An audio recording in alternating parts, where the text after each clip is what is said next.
Hello, my name is Father Ben Rexroat. I'm a priest of the Diocese of Gaylord. I was ordained in 2016. I was raised in a family of 5 children in Lake Leelanau. I went to Lake Leelanau St. Mary's, and after I graduated, attended the University of Detroit Mercy, where I studied electrical engineering. After that, I worked for GE Aviation for 6 years as a software engineer. That might not be the story you expect of a future priest, but it's my story. Whenever vocations were mentioned, I would say, maybe if I'm 35 and single, I'll think about it. But I never wanted to be a priest. But God had different plans. As I got older, I got more open to what God's plan might be for me. I knew that if He really loved me, as I knew He did, that His plan would be the best plan. And so my heart began to open, and God led me in this direction. When I was first ordained, I was assigned to a parish near my family. And my sister worked with one of my parishioners, and the parishioner, with piety and kindness, said, "What was it like to be raised with Father Ben?" Her answer was, as any little sisters might be, "Well, he didn't walk on water." We all come from families. We all have our background. We all love our families, and they're a huge part of the influence of our lives. They shape our future. As a vocations director, I found that one of the number one obstacles, unfortunately, to men considering the priesthood is their families. But I want you to know the blessings that the priesthood is for me and for my family.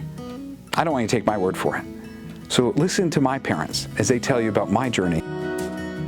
My name is Douglas Rexroat. This is my wife, Joselle. We've been married 41 years, and our son is Father Ben Rexroat of Old Mission Peninsula, St. Joe's and Old Mission. When Father Ben mentioned he's interested in the priesthood, it didn't surprise me at all. Father Ben has always been very service-driven, and I always tell people he's done, if anybody needed help with anything, he was always there to help. He always helped us in all the service we did.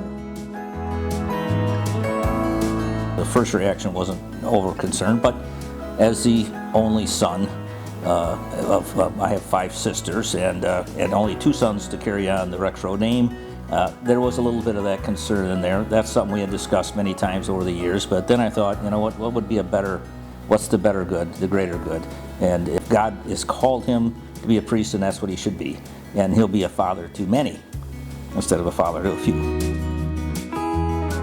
It's been a huge, huge, huge blessing because we have a son for a priest. I think the greatest blessing is what it has done for our family as a whole. It's a blessing to our grandchildren to see a joyful, fulfilled man living the life God made him to live, and seeing that you can do that. And it's a joyful, it's not a burden, you know, so that's a great example for future vocations for our grandchildren, just to have that one-on-one experience.